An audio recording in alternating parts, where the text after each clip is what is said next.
ჟურნალისტი ბესო ჩუბინიძე, საავტორო გადაცემით სტალინი.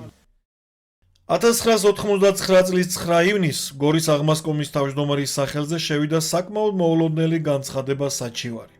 თბილისში მცხოვრები მოქალაქე აცხადებდა, რომ სტალინის სახლ-მუზეუმის კომპლექსის ერთ-ერთი ძირითადი ობიექტი, სადაც ბელადმა ბავშვობის წლები გაატარა, მომჩივანის დეიდის ეკატერინე ივანეს ასულ ყულუმბეგაშვილის სამკვიდრო იყო, რომელიც 30-იან წლებში კომუნისტურ რეჟიმის რეპრესიებში მოჰყვა და სახლიც დაკარგა.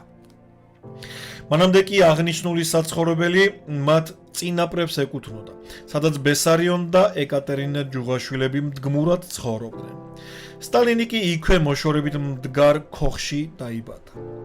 განცხადებელი კატეგორიულად ითხოვდა ბინის დაბრუნებას და ზარალის ანაზღაურებას. საჩივარს თან ერთვოდა გორის აღმასკომის მიერ ადრეულ წლებში გაცემული ცნობა, გორის საქალაქო საბჭოს აღმასკომის თავმჯდომარის ჩუბინაშვილის ხელმოწერით.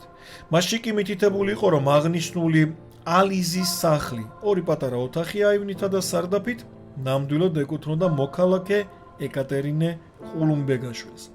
წერილში არაფერი იყო ნათქვამი მის შესახებ, რომ ეს პატარა სახლი მოქცეული იყო მარმარილოს სვეტებზე შემდგარი ტუფით, გრანიტით და მინით შექმნილი ძვირფასი არქიტექტურული ნაგობების ქვეშ, რომელიც ხუროთმოძღვარ ნეპრინცევის პროექტით აშენდა.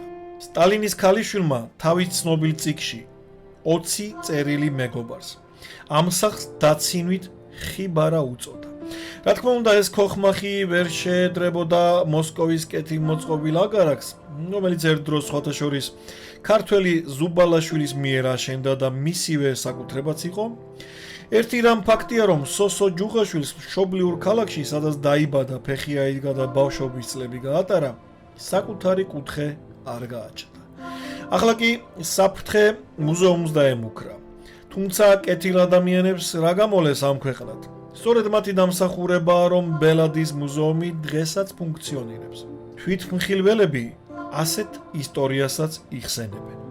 1952 წელს იოსებ სტალინი ლიკანში ისვენებდა. ერთ საღამოს მანქანით წავიდა გორისკენ. რუისის მთა გადაიარა და გორიც გამოჩნდა. სტალინი მანქანიდან გადავიდა და საათზე მეთხას უყურებდა მშობლიურ ქალაქს. ვერავინ გაბედა ხმის გაცემა. შემდეგ უსიტყვოდ ჩაჯდა მანქანაში და უკან მოუხედავად გაბრუნდა ბორჯომის ხეობისკენ. სოფლიო პოლიტიკის გიგანტი გორში არ შევიდა. ლიკანში დაბრუნებულმა კი ორი ისტორია გაიხსენა. ერთი მისი ბავშვობის წლებს ეხებოდა, თუ როგორ უშრობდა სკოლაში სისხლს ქართველთ მოძულე რუს მასწავლებლებს. ბავშვები მათზე შურისძიების ათასგვარ ფორმასა და მეთოდს იყენებდნენ. წამქესებელი და ყველაფრის მოთავე კი თვითონ იყო. საუკეთესო და ამავდროულად ყველაზე უწესო მოსწავლე სოსო ჯუღაშვილი. მეორე ისტორია ეკატერინე გელაძეს ეხება. დედაშვილი ერთმანეთს თითქმის არ ნახულობდნენ, თუმცა კატო ხშირად ახსენებდა თავს და დედის მადლით გამთბარ მოსაკითხს უგზავნიდა მოსკოვში. სტალინის შვილები სვეტლანა და ვასილი ბავშვობაში ხშირად ჩხუბობდნენ ჩურჩხელების, კაკლის მურაბისა და ხილის ჩირის გამო. ეკატერინე სიცოცხლეში მოესწრო შვილის დიდებას, მაგრამ მისგან და მისი ოჯახიდან ყოველთვის შორს იყო.